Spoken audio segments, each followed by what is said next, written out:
Hola, ¿cómo estás? Espero que estés súper bien. This is Tamara Marie, host of the Learn Spanish con Salsa podcast.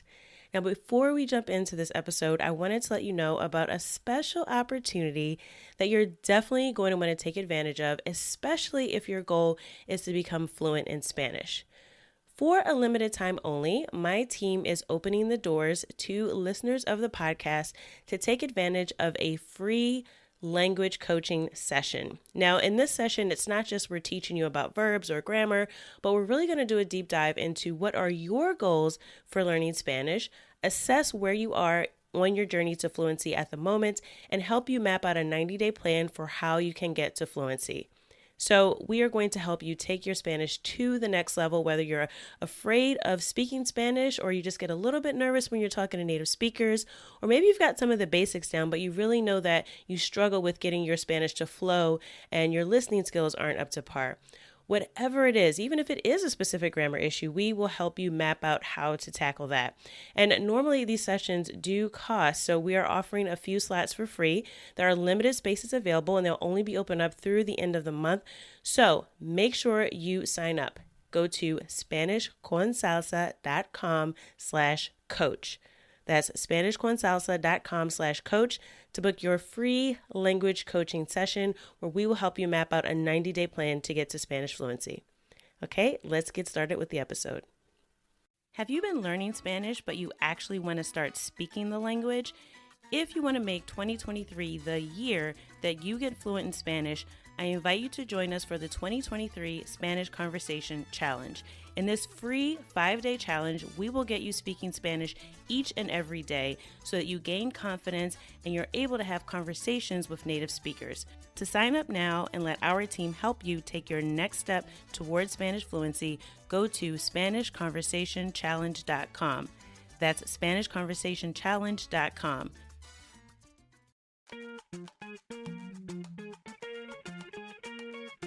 Bienvenidos! Welcome to the Learn Spanish con Salsa podcast, the show for Spanish learners that love music, travel, and culture. Close your grammar textbooks, shut down the language apps, and open your ears to how Spanish is spoken in the real world. Let us show you how to go from beginner to bilingual. Here is your host, certified language coach, Tamara Marie. Bienvenidos al episodio 171. Welcome to episode 171 of the Learn Spanish con Salsa podcast. I am super excited to share a conversation with you this week with one of the star members of our Spanish Fluency Club. And if you're not familiar with the Fluency Club, it's actually our online community where we not only learn Spanish with music, but we also get plenty of practice speaking it and learning to just get comfortable with having conversations in Spanish. So it's something that I love to share anytime we have a member who has really taken advantage of being a part of the community and really enjoys learning. I like to share those stories with you because maybe it will inspire you to take the next step that you need to take to get to Spanish fluency. And spoiler alert, it's probably not learning another grammar topic. It's probably more in line with actually putting into practice what you have learned. And Kimberly's story really does speak to that. She talks about how she spent almost 2 years learning Spanish on an app before she even tried to speak the language and got comfortable with speaking. And Kimberly is proof positive that you can learn Spanish no matter how old you are, no matter what your schedule is. She is a nurse. She is a mom, so she's definitely very busy. She has a lot to do with her work and with her family, and she started learning over 40. So you don't have to be a college student or a baby to start learning Spanish in order to get to a point where you feel comfortable speaking the language. So I'm really excited to share Kimberly's story with you. I'm sure you will find her energy infectious and that you will hopefully get some good advice from her on how you can incorporate Spanish into your daily life so that you can actually get to fluency one day, and not just make it one day, but make that day sooner rather than later. So without further ado, here's my conversation with Kimberly. Thank you so much, Kimberly, for joining me today on the Learn Spanish con Salsa podcast. I'm so excited to be here. Thank you for inviting me. Yes, and Kimberly, so you were called out to my attention as being one of the star members of the Spanish Fluency Club. So I wanted to talk to you just to get an idea of what your experience has been, and so that other people could be inspired, hopefully, by your story as well. So just start out by telling us a little bit about you and why it is that you wanted to start learning Spanish in the first place. Well, ever since I was young, ever since I could remember, I've always thought Spanish was just the coolest language. I've either as a kid or as an adult, I've lived in Arizona, a little California, Texas, and then as an adult, 5 years in Colorado, and so lots of Spanish. So it's pretty much everywhere. And then even I have Sesame Street, yeah. So everything was just like I want to learn that language. And then I finally got into high school and I took Spanish and I did well. I don't know how because I look back and I'm like, I don't know if I really be able to speak much, right? So, and then I even took a year of Latin in college. And actually, that is so beneficial if anyone has the opportunity to take Latin. So beneficial for Spanish. And then I took 3 semesters of Spanish. And even then, I look back, I'm like, what did I really learn? And so I thought, well, pretty much the only way that you could learn, or maybe a few ways, would be with your family, right? So if you lived in the country, all the cliches, right? So the only ways, right? So I've learned different, luckily. And then also, oh, maybe if you could learn at the university through a textbook, right? And so I still really wanted to learn Spanish, but my life pretty much progress. I would try to speak some Spanish to people that I worked with at my different jobs, and then I just really was like, I really want to learn Spanish, and I want to learn it now. I was in my 40s, and so I started really simple with the app with the owl. Everybody knows, right? So Yes. be nice, yeah. And at one point, I had a like a 500-day streak, right? Wow. Oh, and I would just do a few minutes a day, and I looked, and I was doing a few other things, thank goodness. But then I decided, nope, you need to just go all in, pick a few, and just go all in. And I was like, all right. I did have to tell my husband, I'm like, just so you know, I'm like, I went ahead and stopped. I removed it, but looking back, I'm like, what did I even really learn? Like 500 days, even if it's just Wow.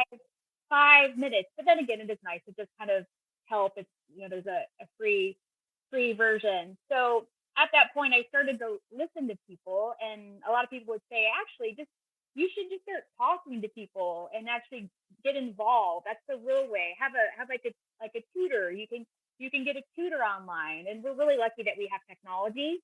Right.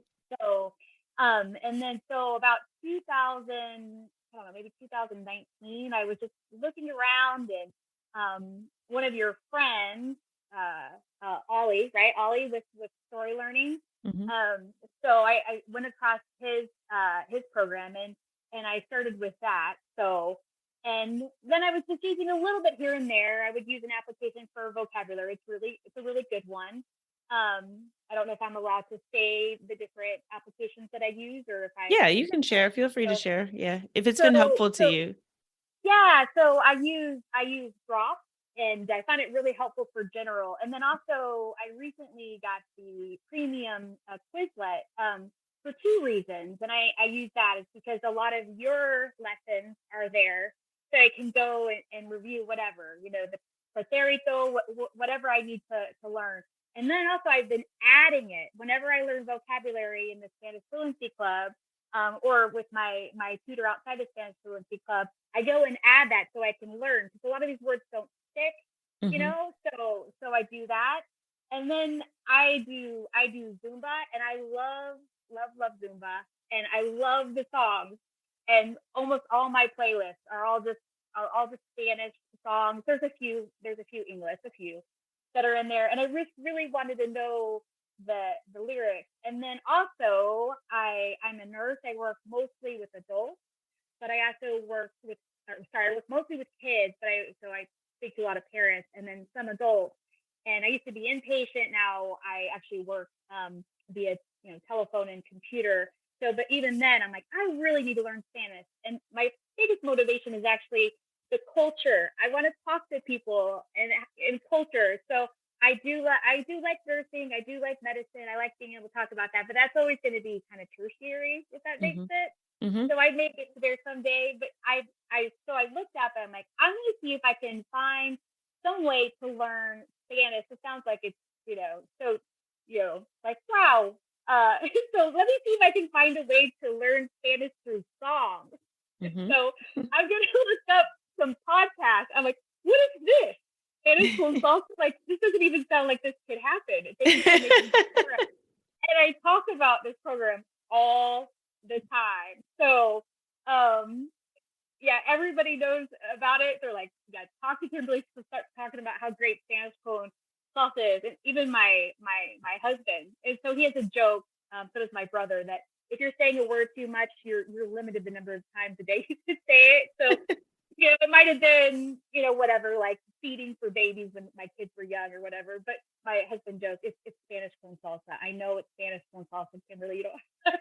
So it's so great. And then, and then I saw, like, first I, followed the podcast, and then I did the music classes. So, and then I'm like, I really want to do the Spanish Fluency Club. Like, it sounds amazing. So, and I'm like, well, this is not like, right before the holidays. I'm like, but next time it opens up, I'm going to be ready, because my mom always taught me with things. There's never a perfect time. Right. Never a perfect time. You will always be waiting if you wait for the perfect time. And so I joined in April last year, and then started in May. And like the amount of Spanish that I have learned.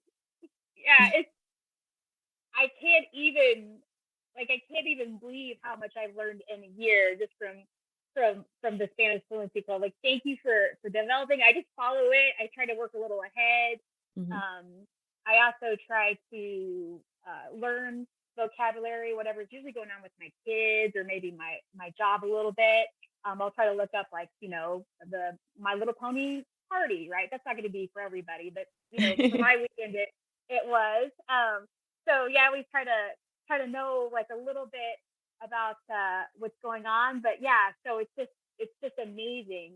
The Fluency Club. Yeah. So thank you for making this program. So No, wow. It's so interesting. You said a couple things that stood out to me. So the first thing I have to admit, so Zumba was also my gateway drug to learning how to dance salsa, which is also how I started learning Spanish, because I was like you. I was like, I want to know what the songs are saying. I want to understand these song lyrics, and I want to learn in an immersive way. I want to learn about the culture.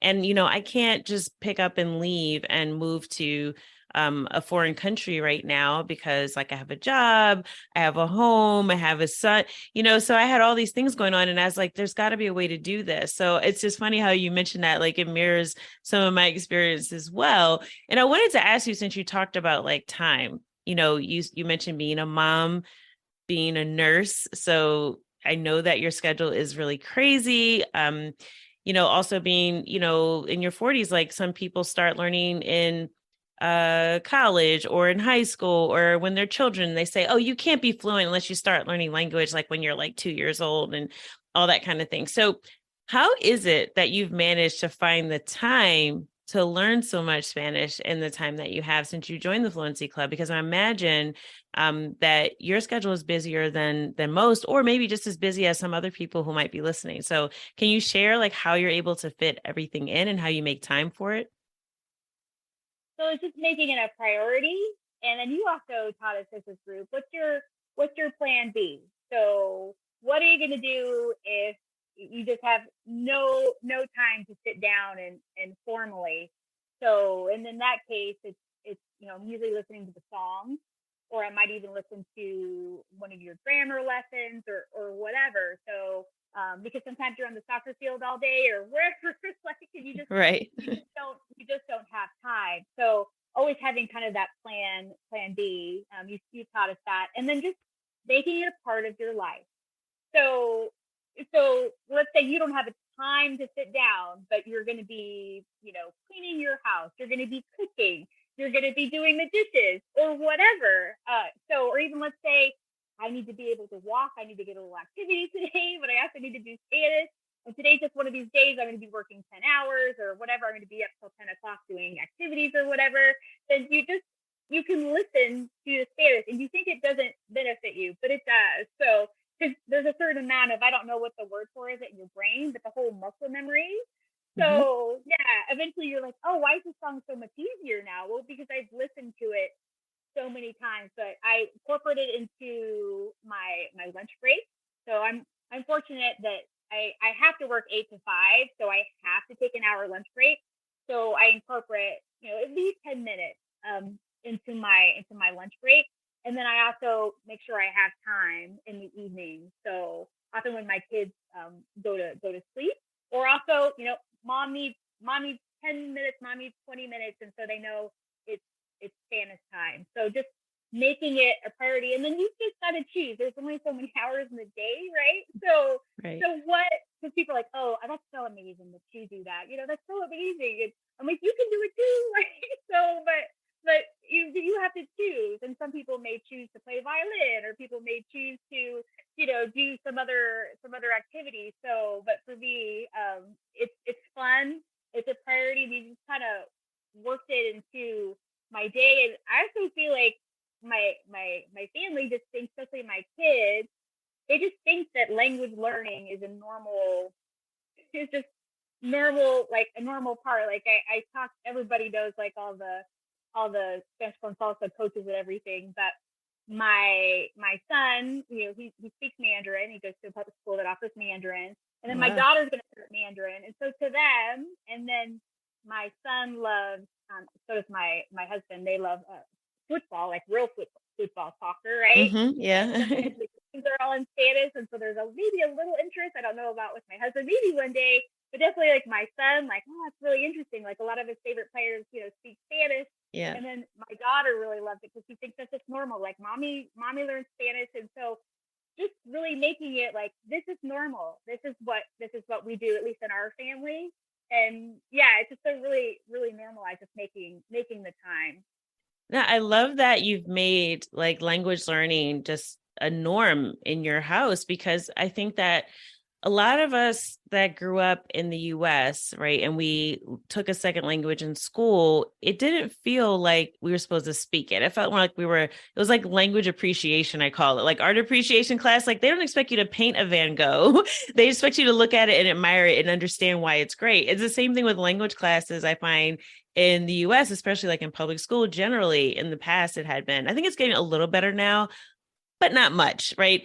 That it's like, oh, you're going to learn a little bit about Spanish or about French or whatever it is. But it's awesome that your kids learning Mandarin, by the way, and that they offer that. But it's like this idea, it's like you're learning about the language, but they don't really expect you to be able to speak. So I love that you've normalized it for your children and your family, and that you've said that it's about making it a priority, right? That it's fun. And when I find that you're enjoying something, it's a lot easier because it's like pulling you towards it versus you trying to pull yourself like, oh, I got to go learn today. It's like, oh, I want to listen to this new song, or I want to listen to that song again. It becomes a much more enjoyable experience versus like, oh, I got to go study, versus that. It just changes like the whole vibe of how you approach learning a language. And yeah, so I love that you said that. And I do have a question and a follow-up question, because my son also loves soccer or football, right? Like as the rest of the world calls it. So I got to ask what his favorite players are. I want to see if there's any commonalities here. So I want to make sure. So I know. So he Messi. So and then is it?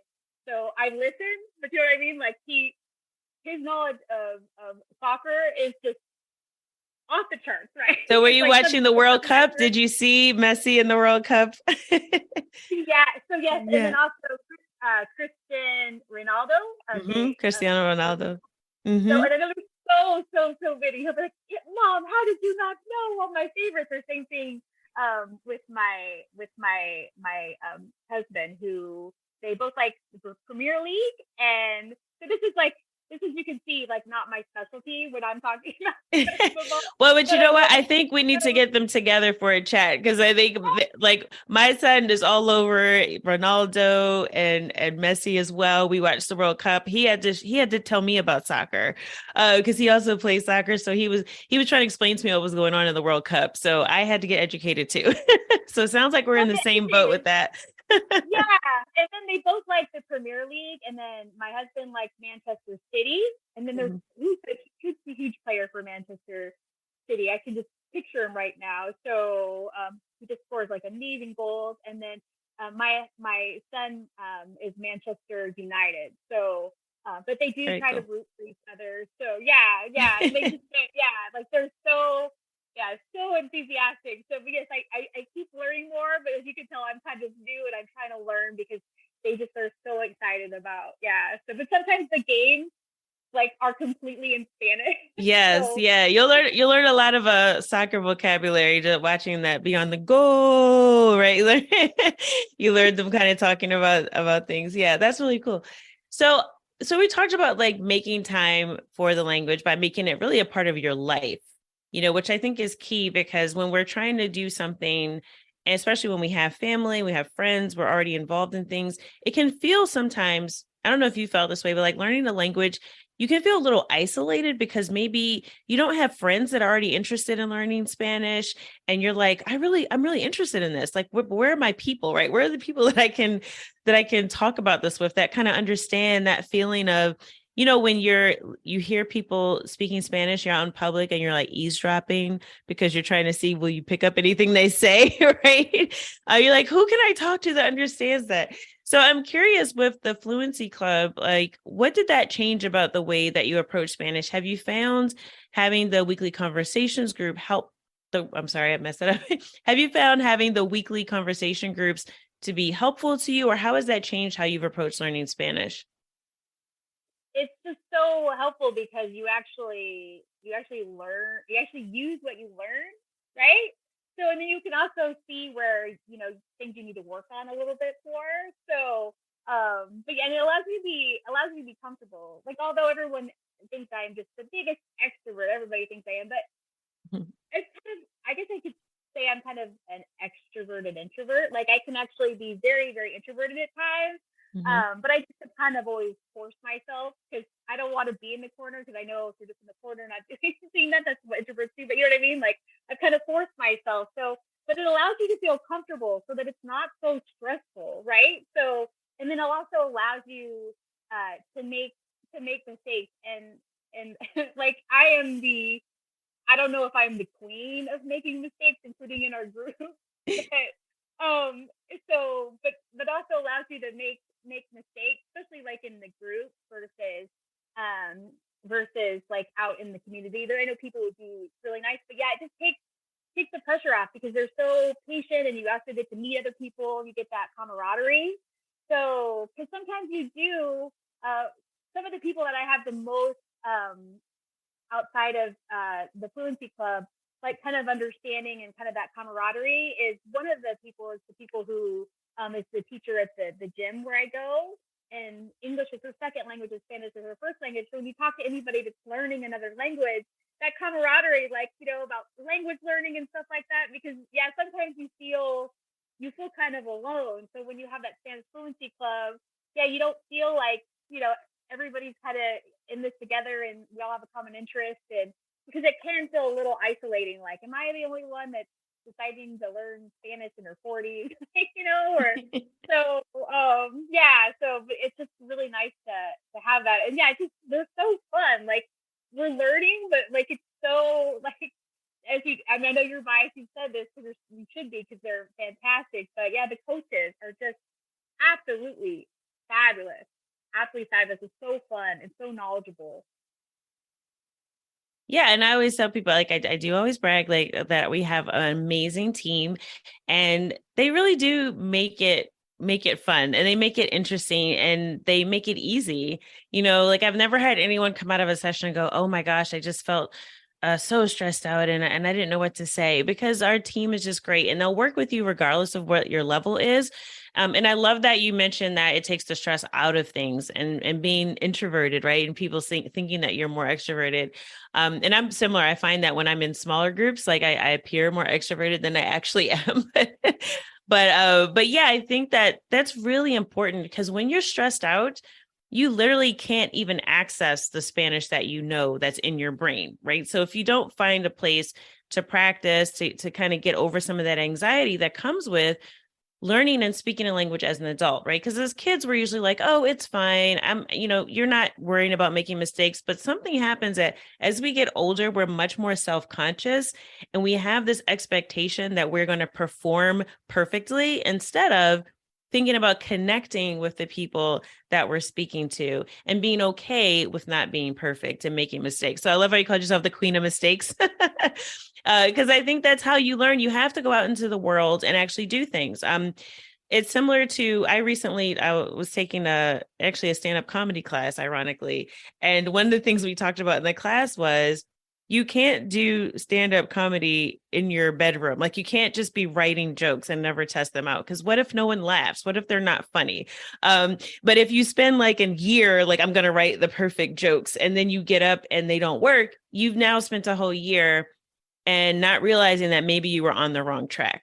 So I think it's really interesting how it parallels with language learning because to a certain point, like unless you actually try to speak to someone, you might not even know what those mistakes are. And the quicker you find out what they are, the quicker you can correct them. So as long as you stay behind the app, behind the computer screen, afraid to have that conversation, the longer it is that it's going to take you before you even begin your journey to fluency. Because I always say, like you mentioned Latin, which is a great thing to learn so that you understand the base of a lot of words that are in Spanish, because that is the root of the spoken Spanish that we have today. But Latin is considered a dead language. Why? Because no one speaks it. So if you're learning Spanish and not speaking it, you basically kind of are learning Latin, right? Because you're not putting into practice what you're learning. So I love that you've been able to find some comfort in the group and some camaraderie. And I am curious to know, looking back on Kimberly a year ago, like this time last year, when you were just starting out and where you are now, what would you say is the biggest change you've noticed in your level of Spanish fluency? Like, what's the biggest impact it's made on you being a part of the Fluency Club?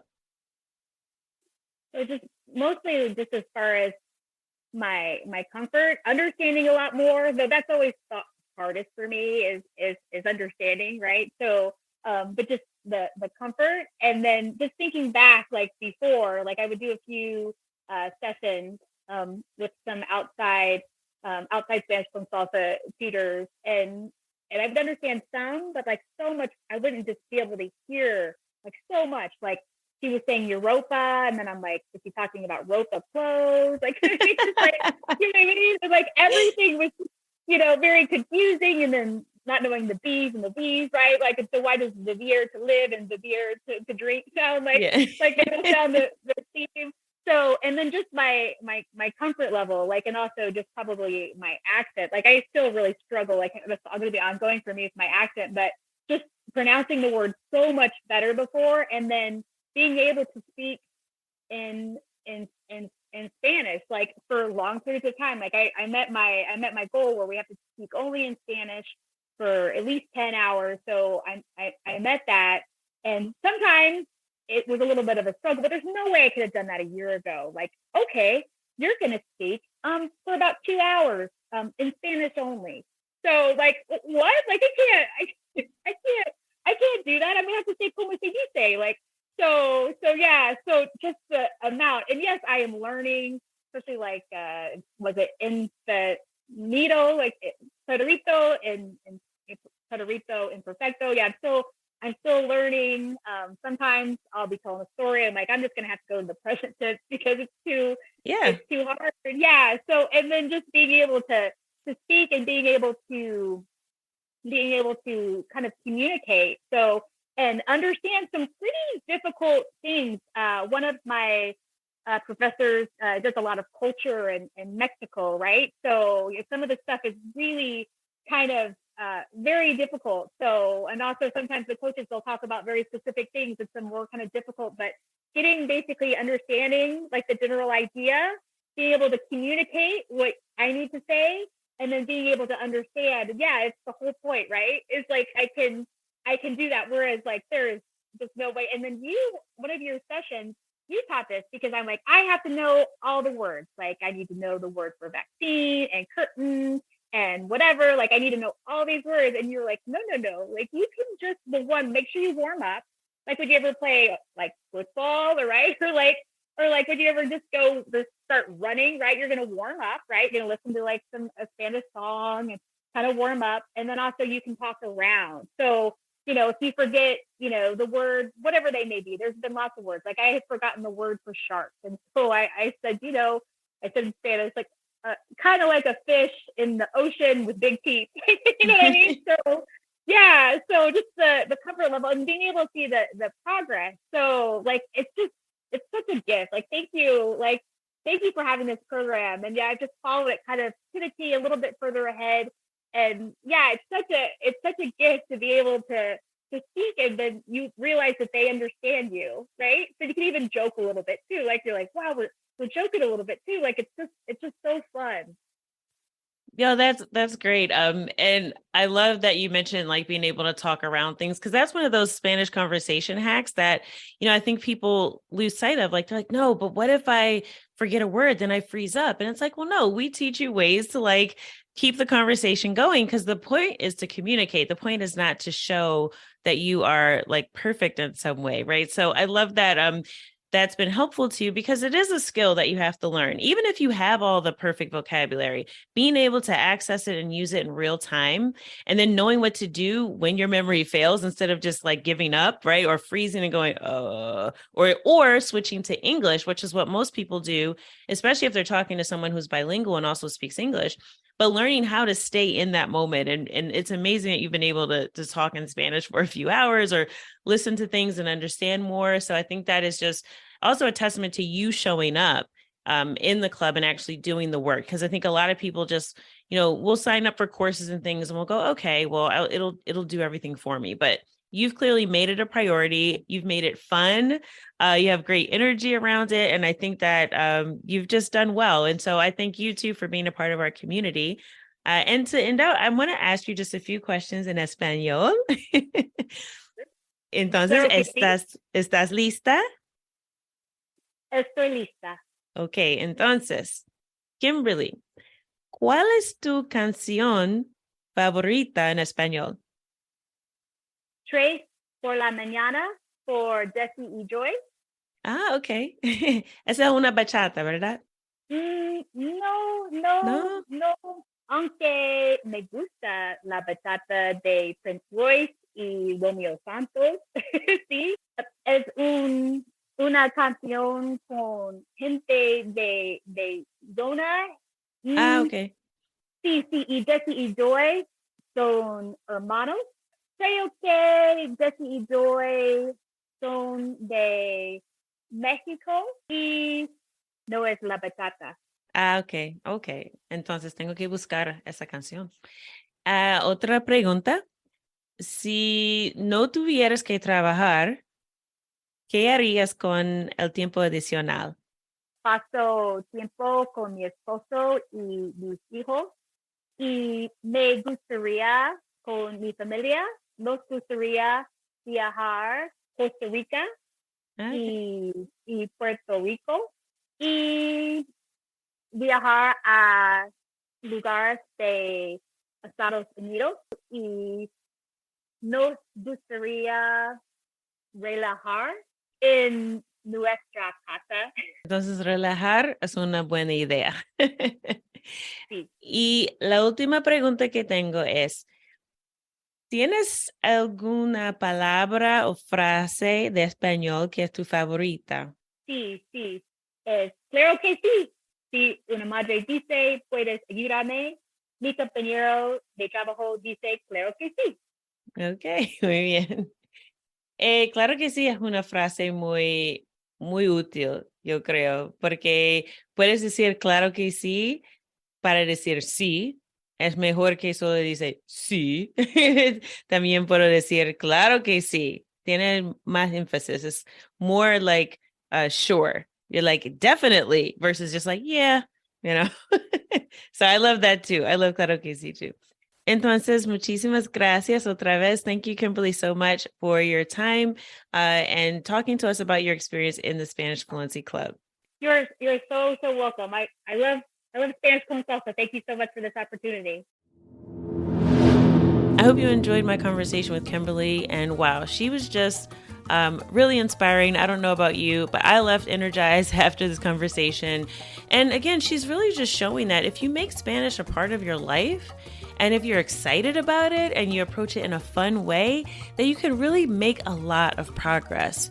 So I want you to think about looking back where you were around this time last year and how much progress have you made with your Spanish in that time? Do you feel confident about speaking the language? And if the answer is no, I invite you to check out our Spanish Fluency Club. Right now, the doors are open, but if you're listening to this after May 7th, you can still check it out because our waiting list will be there. So if you sign up, you'll be the first to know when we open doors again. But hopefully, if you're hearing this the first week of May 2023, you have until Sunday, May 7th to sign up for the Fluency Club.